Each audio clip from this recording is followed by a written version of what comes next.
already working with municipalities and our state agencies and our federal partners to determine whether or not we can ask for some federal assistance, whether it's federal highway assistance, FEMA assistance, or even the SBA. So that's at a very, very preliminary stage because we are still working to do the response part of things. But we are working for that very diligently, and we'll have more to follow on that as well. With that being said, I'm going to turn it over to Colonel Lockman of the Connecticut State Police.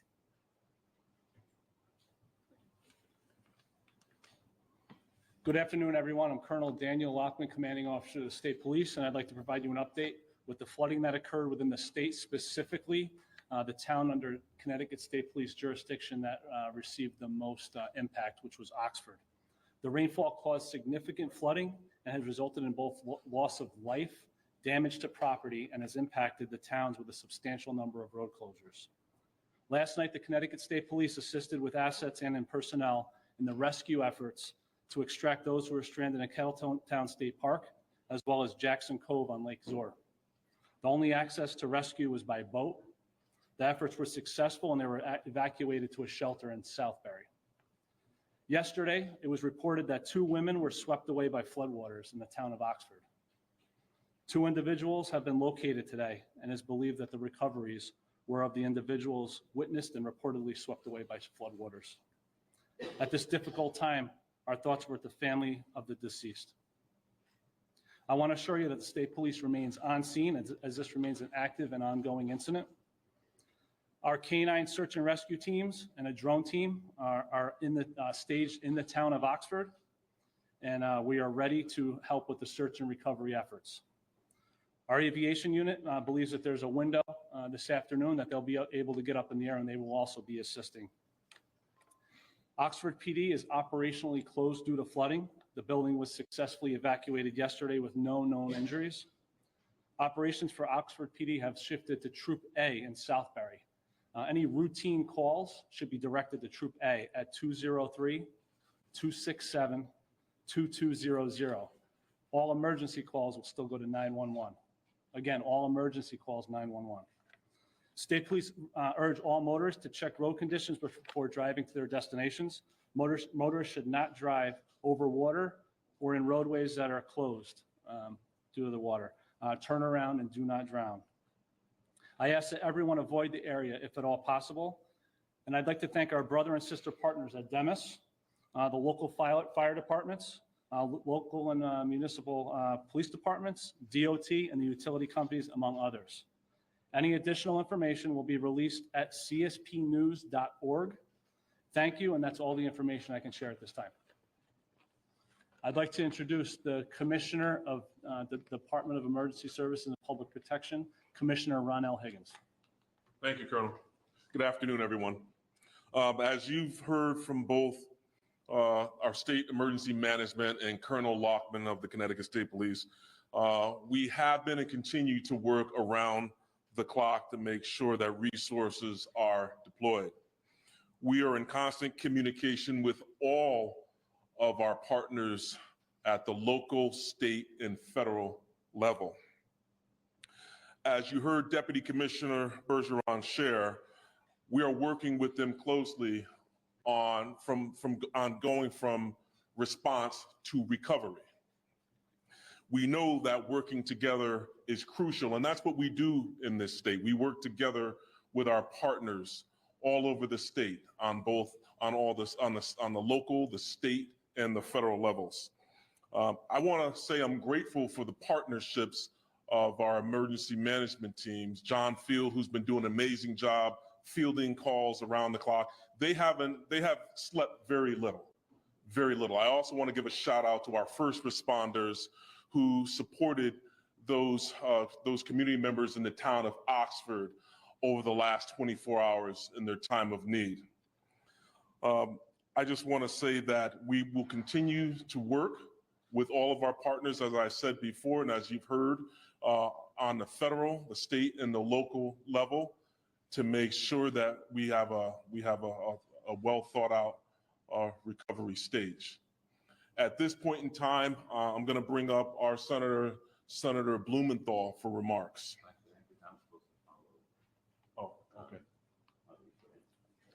I think we could have. I'm sorry. Commissioner Was it Commissioner Euclid? Yes. Commissioner, okay, sorry about that. My name is Garrett Euclid. I'm the Commissioner of Connecticut Department of Transportation. Just a quick update from our side. So just on the state road side, as of this moment, we have 27 reported closures of state roadways. That number may increase or decrease at any moment. So I encourage the public to check ctroads.org. That is where we constantly are updating the status of our state roadways. That does not include local roadways that may also be closed. I do want to thank our partner first responders as well as our partner local DPWs have been working all night to try and secure our infrastructure. A few important points is if there are cones or barrels or caution tape up, I strongly am encouraging everyone to adhere to those signs. Do not cross those roadways. You don't necessarily know what is underneath the pavement. The pavement could have been undermined. The bridges could have been impacted by scouring. That caution tape and those barrels are up for a reason. The other important point is that, there may be future closures that we identify as we are spending today inspecting everything. We've had several hundred crews out there looking at all of our infrastructure, inspecting above and below the surface of the roadway and the bridges to see what we may or may not be able to find. As water continues to move down our water courses, debris is in the waterways that may clog our culverts and bridges. So that may also end up impacting more infrastructure. We're hopeful that is not the case, but it's just because today you may have passed over it, tomorrow it may end up being closed. So pay attention to those barrels and cones and caution tape. The other important thing is it's going to be a long recovery. So I know I'm going to be asked when we're going to open certain roads. And I am honestly saying we don't know. We need to fully inspect every single bridge that has been impacted and the pavement that has been impacted. And until we do that inspection, until we talk to our contractors, we do not know when those bridges or roadways will be reopened. So I'm asking for everyone's patience and please be safe and avoid passing through those areas. Thank you. Good morning. Katie Dykes here, Commissioner of the Connecticut Department of Energy and Environmental Protection. I want to provide an update on a few of the different operational impacts associated with DEEP's programs. First and foremost, yesterday, I can share with our Bureau of Outdoor Recreation that we worked very closely with first responders to help evacuate nearly 50 campers who were stranded at the Kettletown campground when a bridge that is the only access point for that campground was washed away. So all of the campers were able to be evacuated. In total, we had 45 persons, including campers plus 3 DEEP staff who were at the campground, and they were safely transported through to the onshore safely through a boat rescue. The American Red Cross provided support. I want to especially thank the fire departments from Kent, Sherman, Southbury, Gaylordsville, and Middlesex, and Litchfield County coordinators who helped us, as well as our Deep Encon police to conduct the boat rescue. All of the campers, our understanding, are local Connecticut residents. Kettletown State Park is closed, will be closed for the season. We know that because of the bridge being washed out, there are about 20 vehicles that remain at the campground. So we're working with National Guard on our near-term actions we can take to help recover those vehicles. But then we'll be assessing the damage to the bridge and providing updates going forward in terms of the future when that park plans for restoring the bridge for that park for next year. We have also Indian Well State Park is closed today as we're assessing damage and also safety at the water quality safety at the beach. And there was also an impact to Larkin Bridle Trail, which is about a 10-mile trail that it was impacted by a washout. From the dam safety standpoint, DEEP staff have been continually engaged and coordinating with emergency responders and dam owners across the municipal, federal, municipally owned dam, private owned dams, and our federal partners. With respect to the Stevenson Dam that is owned by First Light and is a hydroelectric dam on Lake Zor, The dam is structurally sound and is operating as designed. It's not a flood control dam, it's a hydroelectric dam. So the flows through the river have been passing through the dam at higher as designed. There were some conflicting reports yesterday that were circulating about the status of the dam, so I'll refer to the press release that First Light put out yesterday evening, just confirming the dam is structurally sound and is operating as planned. And I believe First Light has been providing some notifications today to households related to their flood management plan, just with respect to the declining water levels that we're seeing in the area. In addition, we know that there's some impacts potentially around the Kinneytown Dam and the adjacent Coe Pond Dam. We're working with FERC, which has the jurisdictional responsibility there.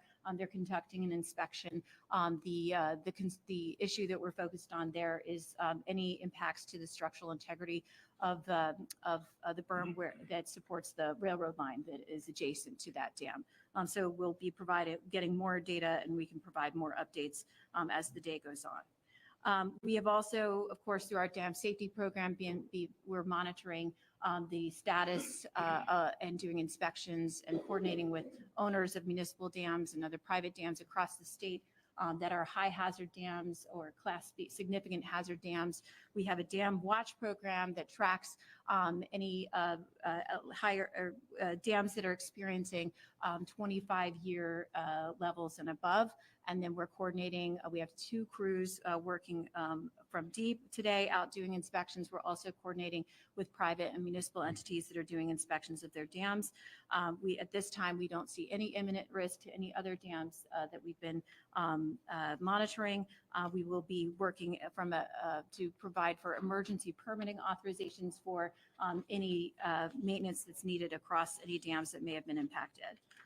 In addition, we are seeing reports of debris in the water, for example, oil tanks and so on and so forth, for example, that have been, we're surveying by drone at Lake Zor, and we're also in touch with municipalities and others who may be seeing debris impacting marinas and so on downstream.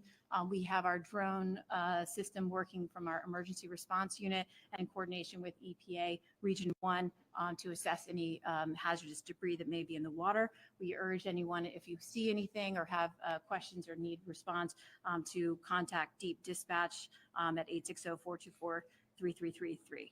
From a wastewater standpoint, we've been in touch with all of the wastewater treatment plants in the area. We're not seeing any damage to facilities. The operational impacts are consistent with what we would see during a high rainfall event, and we're providing any info with respect to sewer overflows through our normal reporting channels on Twitter. We are going to be working very closely with our colleagues at the Department of Transportation to provide for any emergency permitting authorizations needed so that they can expedite their work. And finally, I'll just note that, of course, this is a very historic and unprecedented rainfall event, and it's consistent with the accelerating impacts of climate change that we're experiencing. We have a strong track record here in the state through the Deep Climate Resilience Plan of a program of providing support to municipalities to help them plan for the types of infrastructure investments they need to better protect communities from, as best we can, from the impacts of these more extreme weather events. All told, over the last 3 years, Connecticut municipalities have received over $108 million of federal funding, FEMA BRIC funding. I really appreciate Senator Blumenthal's presence here and the support from our federal delegation, who have really helped us receive a robust share of federal funding that's available for these types of forward-looking infrastructure projects. We provided $8 million last year through the Deep Climate Resilience Fund to provide planning grants for municipalities to help design and conceive of the projects that they can apply to the federal government for.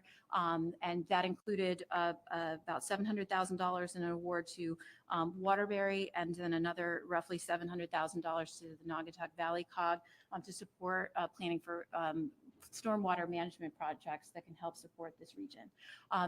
Next month, September, we will be opening up the next round of the Deep Climate Resilience Fund.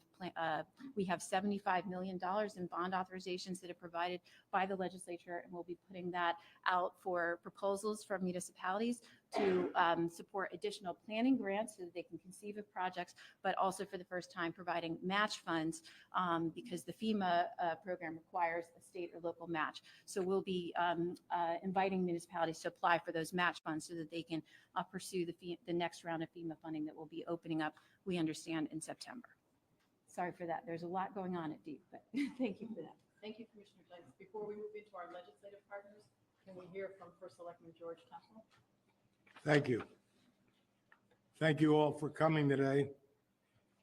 This is a tragic and devastating day for Oxford. We have this morning recovered 2 bodies in Little River. They were both women, and they're, as I understand it, they're both Oxford residents. You know, I don't think our town is used to flash floods.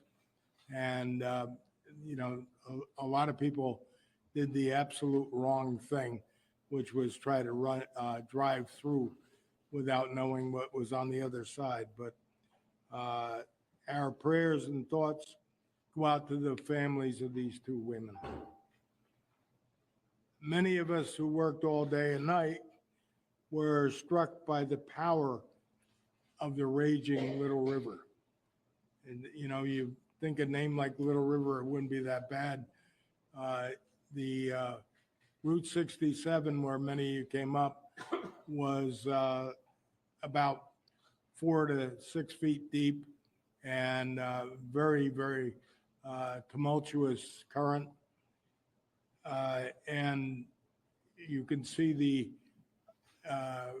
end results if you walk down Route 67 for a while, and you'll see that the road has been caved in and thrown apart.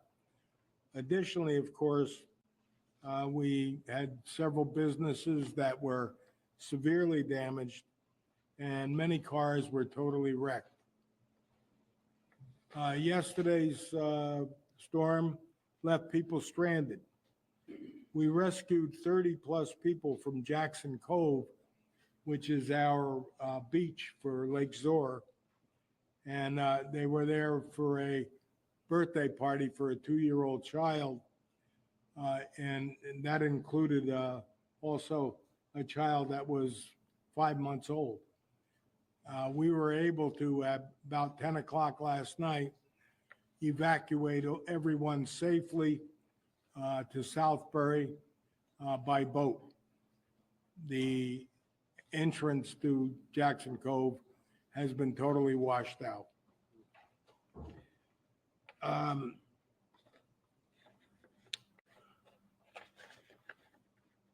I would like to thank our firefighters, our ambulance crews, Public Works Department, and police officers who worked all evening to keep us safe.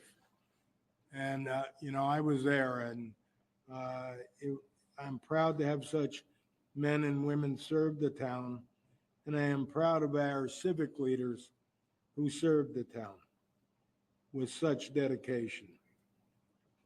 We will overcome this in Oxford, and we will build better than ever because we're Oxford tough. Thank you. Thank you, First Selectman. Senator Blumenthal? I want to join First Selectman Temple in thanking the first responders, the police, firefighters, everyone who was out last night and who will continue to be out in the days ahead, and express my condolences to the loved ones of those 2 women who perished. The First Selectman said that Oxford isn't used to flash floods. Neither is Seymour or Newtown or Danbury. I just came from Seymour the devastation there is heartbreaking and gut churning, not just to the physical infrastructure, roads, bridges, and the cost to the municipality, but also to the small businesses who have suffered damage they cannot recover. They have no flood insurance. Because who would have thought the Little River would turn into a gushing torrent of destruction, which is what happened. That Little River became big. It became a huge gushing torrent of destruction, not only in Seymour, but here in Oxford. And we will seek federal help.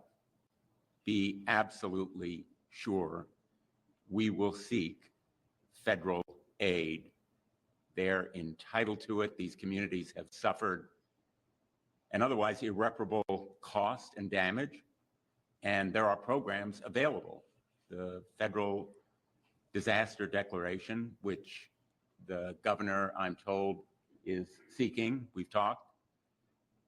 We will provide every ounce of effort as a federal delegation, spare no energy or effort in seeking federal help from FEMA and other agencies that have an obligation, a responsibility to provide it, just as they aid Oklahoma in tornadoes or Florida in hurricanes.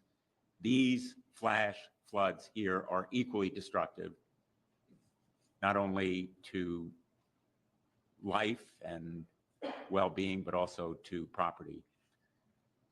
But we need to address this issue as a longer-term challenge. Resilience against climate change is not just for the coastline. Flash floods and other disasters affect all of Connecticut. We all have a stake in planning and preparing.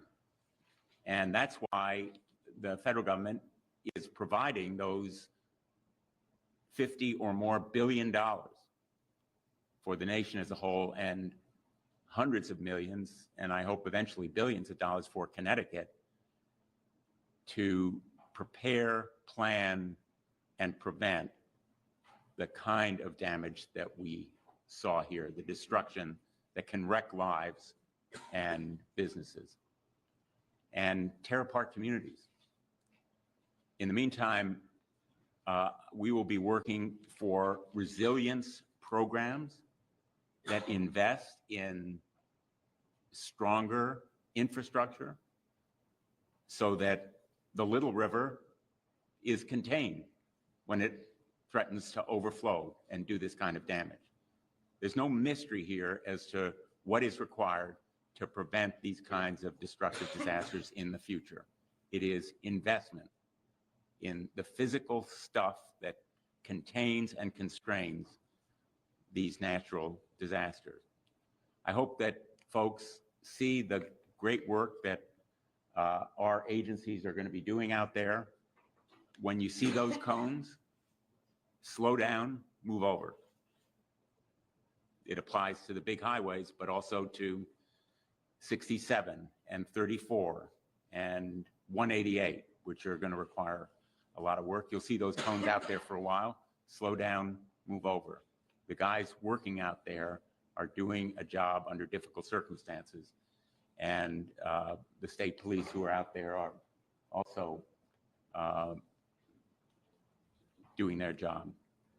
So I know that towns have already started the recovery work, and we have begun drafting the papers that are necessary for us to support a disaster declaration. It will be targeted at the communities that have suffered losses, and it will be in partnership with the state and Governor Lamont, whom I'm pleased to introduce now.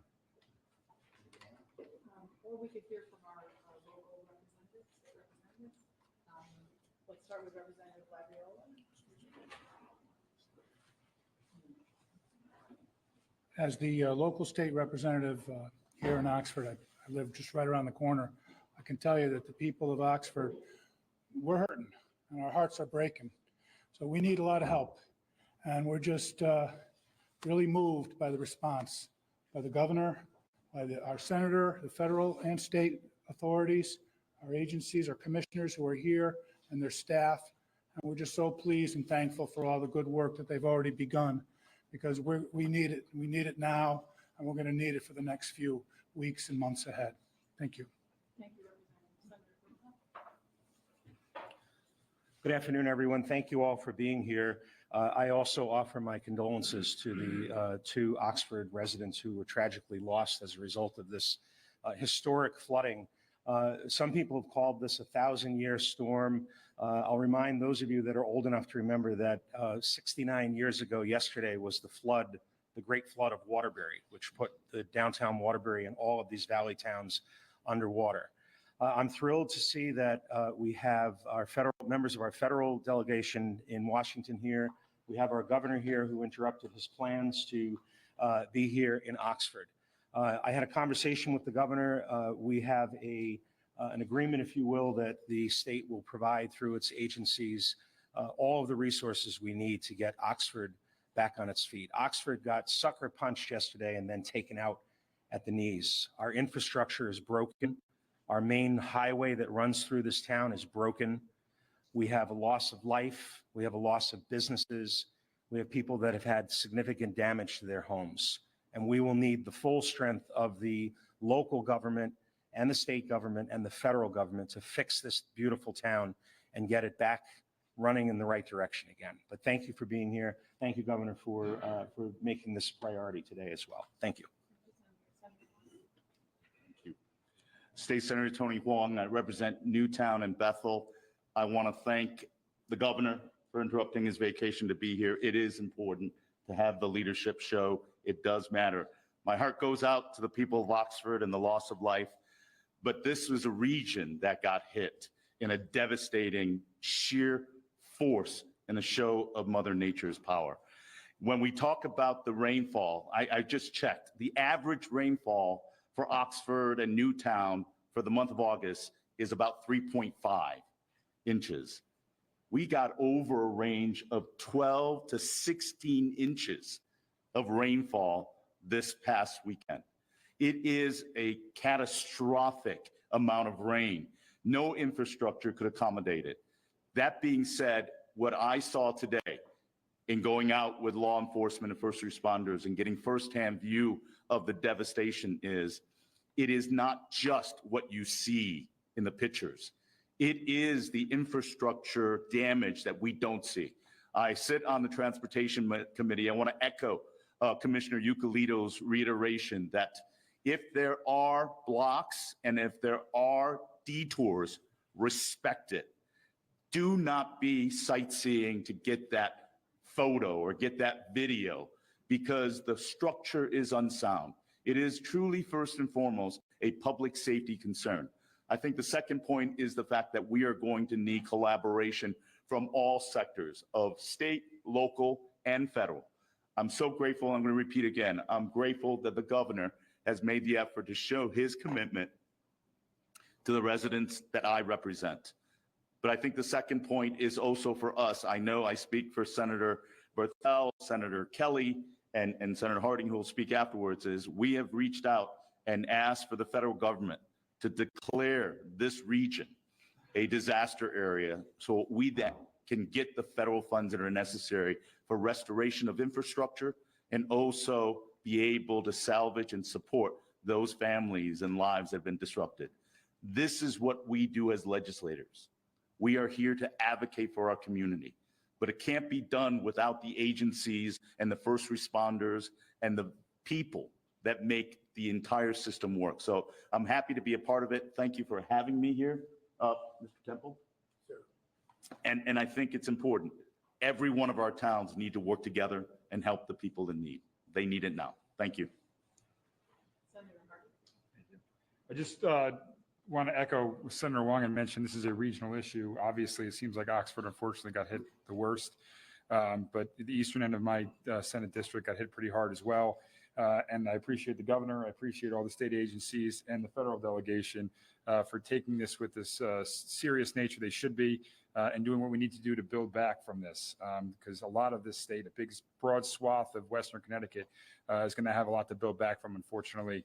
And with the help of state government and federal government, hopefully we can, and local government as well, we can work to build back for our constituents and our businesses. So thank you.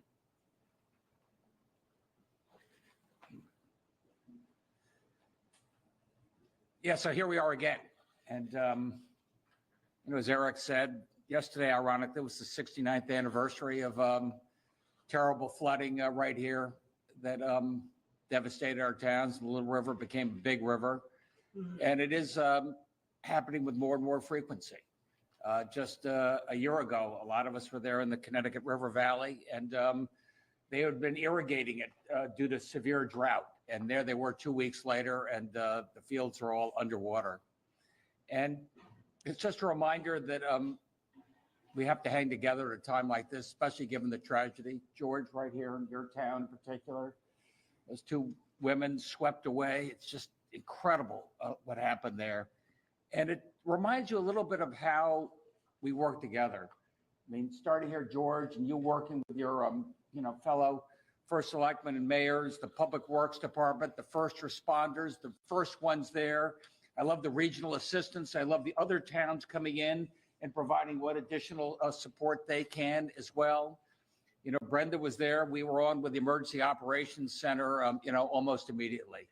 And I'll tell you, how that works. That works with Garrett Euclidito and his team from DOT, Department of Transportation. They have to go out there. They have to check the roads. They have to check the bridges for safety, make sure going forward, as you heard from George and otherwise, when you see those yellow cones, stop. You may say, oh my gosh, look at that road. It looks like it's okay to me. I don't see much water. There can be a culvert under there. Water can be going under there. That thing can go anytime. Please pay special attention there. Katie and our group at Deep, they're taking a special look right now, checking all the different dams. Make sure those dams are holding. Right now, as you heard from Katie, those dams are holding. We've got them reinforced a lot since 1955, and able to keep us safe. We were there, Brenda, with public health. Why is public health there? Well, they got to pay special attention to our nursing homes, special attention to our hospitals, those most at need, most vulnerable. We're there obviously with Eversource and UI, make sure the electricity is on. Where do we have the most needs? Make sure that we can respond accordingly. And I'm really proud that we've been able to work very closely with the legislative delegation you have here, fighting every day for this community in this region. And I got to say the same thing for our federal delegation. Senator Blumenthal is here. As we are filing for emergency declaration. Make sure we get to the front of the line. Make sure that front of the line means we get every resource we can to make sure that Oxford and neighboring towns can get back on their feet. It also, as Garrett tells me, accelerates the permitting process. So if we have to do any special repairs to say those bridges or dams, we can get to the front of the line there as well. And we are trying to think down the road in terms of resilience, what we can do to make sure this is a lot less likely to happen again. We have plenty of time to discuss that, but right here now, I just want to thank the people standing behind me, thank those first responders. Our hearts goes out to those that lost their lives. We're doing everything we can to make sure, I can't tell you this will never happen again. I can tell you, I'm going to make sure that we make it less frequent and make sure it's less severe. And that's something we're working on every day. Thanks, everybody. Hey, Governor, was enough done to alert people in advance? I'd like to ask George that too. Yeah, if you don't mind, there are a couple of things I forgot. You may not know about our town. Let me tell you about our town. Since we had this problem, I can't tell you how many private citizens called and requested that they help out any way that we can. Well, of course, right now is not the time to do it, but that's Oxford. That's the way they are. And there are a few people here, when you all leave, we're going to have to do the very difficult work of getting back to normal. One of which, one individual Arnie Jensen who's also on the Board of Selectmen. We'll be working together along with Dave McCain. And I want to thank my administrative assistant, Kristen Rosa. She did a great job during this. And of course, Scott Pelletier, who is our emergency services coordinator. He did a wonderful job. And Jim Haliva, who has to put together the bills, and hopefully we get it paid. Is there any more information on the unfortunate situation with these two women? Were they in a car? Do you have any information on how? Yes, it appears that they were both in a car. Is that correct, Scott? Correct. Okay. And how And did wait, I just want to find out how were they recovered? Because we heard one was recovered earlier this morning and one in the afternoon, so. I don't know. Scott, you want to come up and answer that question? Okay, the two parties that were swept away by the rising water, one of them was earlier in the afternoon. Firefighters were on scene attempting to get the victim from the vehicle. When a rash of water came in, the vehicle shifted, the firefighter fell down, the victim fell down, got swept down the river. A second firefighter trying to attempt that rescue went down. The other firefighters removed them from the water and got them to safety. One of them is treated for some minor injuries and is okay today.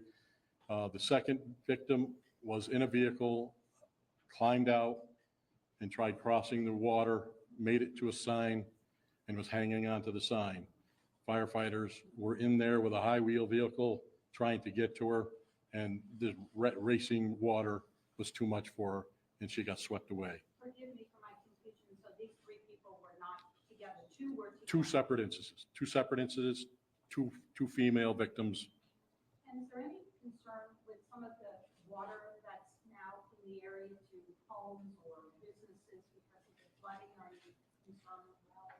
The health department has been out, going to be checking the area, deeps in the area on scene, because most of the homes that have been flooded have oil tanks in them.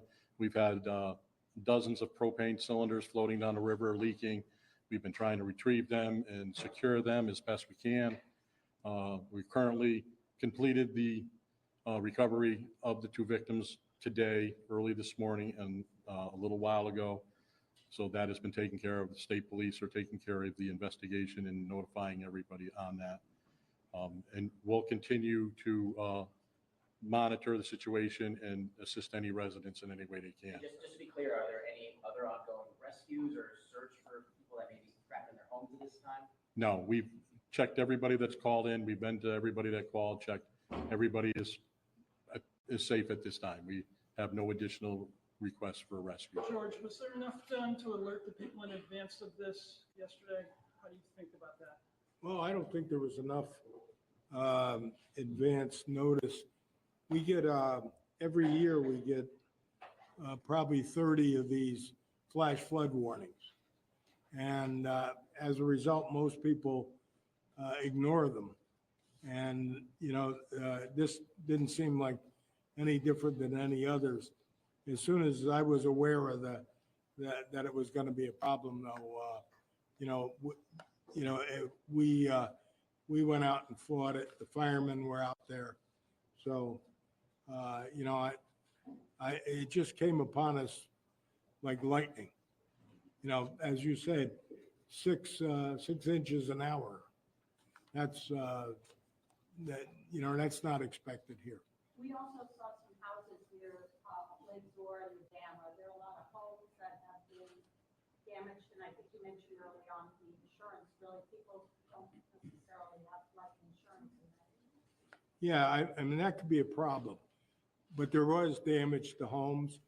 I know of one where the foundation collapsed and they had to go to to stay in a hotel. So, unfortunately, there was that. On the issue of safety of water, I got a text from George Logan from Aquarian, and there was damage to their equipment. However, it has no impact on the quality of the water, and they will continue to provide water as needed. So that I wanted to get that straight. Just one home was evacuated? I'm sorry. How many evacuations do you have? How many? Oh, that's hard to say because a lot of people were evacuated by their neighbors. But the evacuation at Jackson Cove was the one I was most concerned with because it involved kids. And, they did a beautiful job on that, getting them out of there. But we had people in Quarry Walk that were stranded, and Tom Haynes very graciously allowed these people to go into the apartments and then the rec area there. So, that was fine, but, everybody's back. So.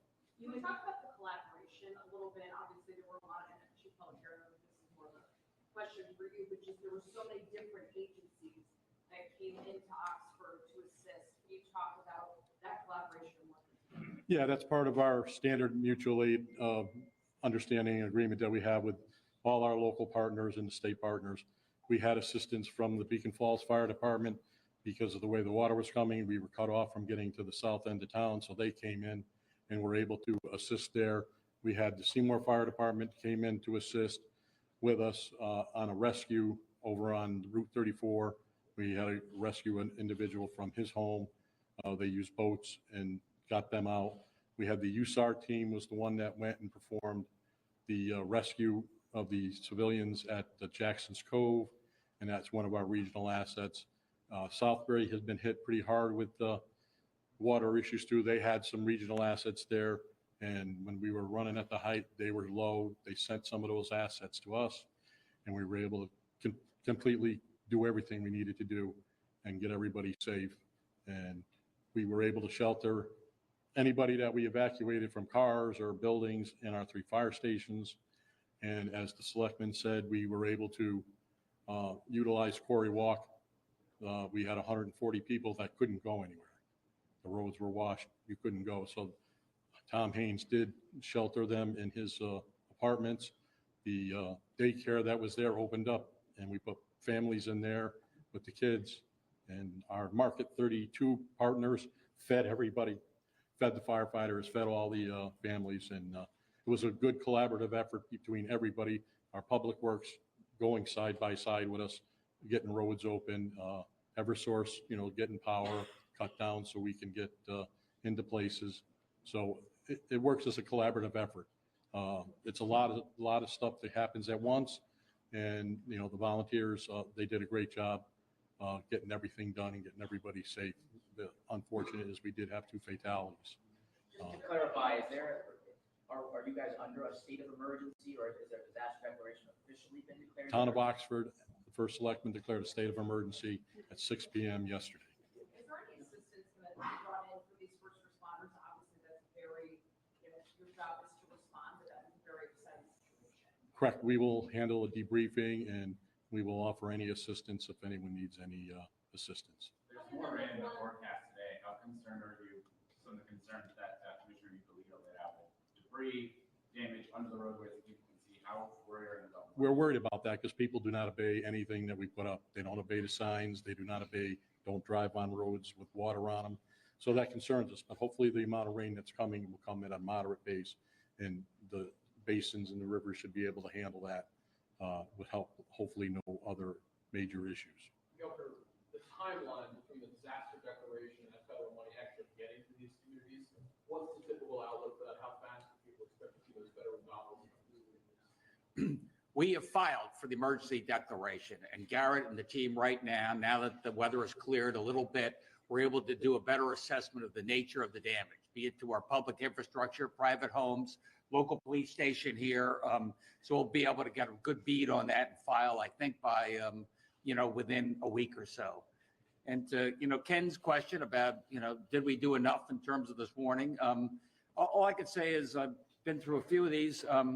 weather predicting is not an exact science, but Brenda was saying in this case, I think National Weather Service did a pretty good job. You never know whether it's going to be 6 inches over 3 hours or 6 inches every hour for 2.5 hours. And this was as severe a storm as we can remember. These rain bombs are sudden and they drop hard. And we got text messages out to all the people in these local communities. That doesn't work for everybody. You have a senior or somebody who's maybe not connecting that way, reach out to them and do what you can as well. But I think the response was pretty good. But you know what we do now? We debrief and see how we can do it better next time. Let me just add a word on to Mike's question about the timing of the federal declaration. The way it works, as the governor described it, is the governor takes the first step, files for an emergency or disaster declaration, and then it is reviewed by FEMA. And we got to present evidence. We can't just say, give us the money. And we have begun documenting. I did this morning, taking photographs in Seymour. That kind of devastation is similar to what happened when Connecticut was struck by the microbursts. You may remember Brookfield, Hamden, the Danbury area, where the disaster in effect was targeted. You could drive down a street and one side of the street was devastated, the other was untouched. But we got the kind of help that we needed. I would say it is probably a matter of weeks, I hope not months. We're going to push very hard. I met with business people this morning who are shut down. As Susan asked, what happens to those businesses? They are closed. They are unenterable by order of the local health authorities because they are a real and present danger. There are propane lines that have to be secured. There are other kinds of utility and power lines that have been severed. The ramifications here are not just what you see. They are literally underground everywhere all the time. And that's why the federal declaration has to be pursued as soon as possible. And I think the state has always done a really good job of documenting, collecting evidence.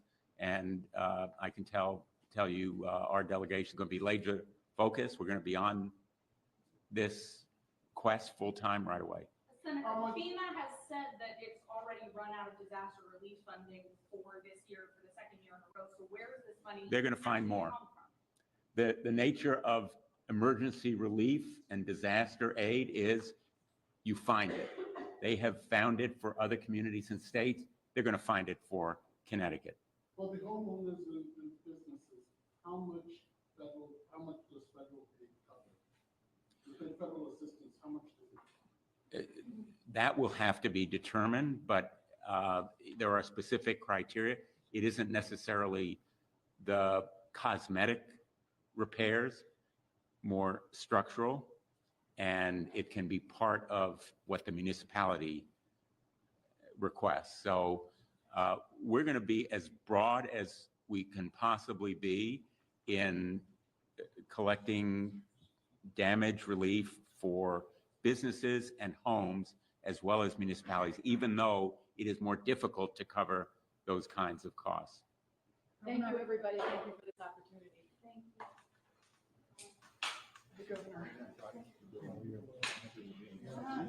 Good job. Commissioner?